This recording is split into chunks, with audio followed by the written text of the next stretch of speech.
I love hearing stories of people who started surfing later in life, against all odds, and then made it their obsession. This is one of these stories. As Toyo says, be the ripple, be kind, live in gratitude. Welcome to the Wipeout Weekly, the daily podcast for beginners, wannabe surfers, and seasoned wipeout enthusiasts. No hype, no filler, just the highs, lows, and honest truth about learning to surf and finding your place in surf culture. I'm your host, Suze Wilson. Let's go out. This is Toyo's story. My mom and dad were the most wonderful parents. My father, Toyo, was born north of Hilo in Ninole, Hawaii, on a sugarcane plantation. My Japanese mother was born and raised in California. My life growing up in Santa Barbara, California, was socially challenging.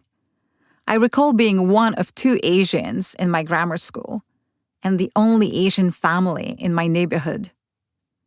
Life was not always kind. Being short, Asian, and female meant the bullies were in full force. But because of my parents and extended family, life was beautiful. I did not grow up surfing. My mother was a proper Japanese lady who did not believe in suntans or bikinis, so I watched the surfers from the shore. My father, Toyo, on the other hand, being from Hawaii, was the opposite. He got me out of cotillion and bought me roller skates and a hula hoop. Long story short, I did not become the doctor, nurse, or physical therapist that was wished for me. Instead, I left Santa Barbara after a few years in community college and became a flight attendant, working with people all over the world who embraced acceptance, diversity, and inclusion. My dream job. I saw the world, and it taught me about people, cultures, and ways of life outside of my Santa Barbara bubble. I met my husband, Vinny, an inner-city police officer, while based on the East Coast as a flight attendant. We had one date and have been together ever since. We raised 3 beautiful sons. My sons have been an inspiration, and my Italian Jersey husband supports me in a way that gave me a voice and courage, without fear, to say what is in my heart. As all parents do, we live vicariously through our children on some level. And while visiting my parents, I put my boys in the surf camp.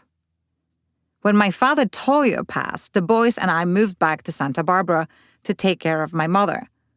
I had lost my father, I was taking care of my terminally ill mother, and my husband was still living on the East Coast.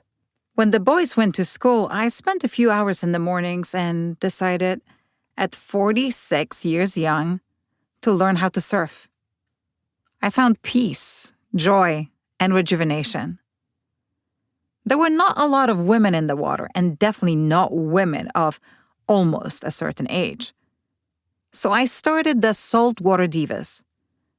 12 years later, it has organically become a movement filled with friendships, adventures, and beautiful memories. A true beginner surfer community for women almost certain age. Most importantly, we support women of all ages and inspire them to try something new. Take a risk. Make their dreams a reality. And most of all, be kind. And that's all for today. Check out the Wipeout Weekly for our free newsletter, more stories, and ways to connect with us. Thanks for listening. See you tomorrow for more of the Wipeout Weekly.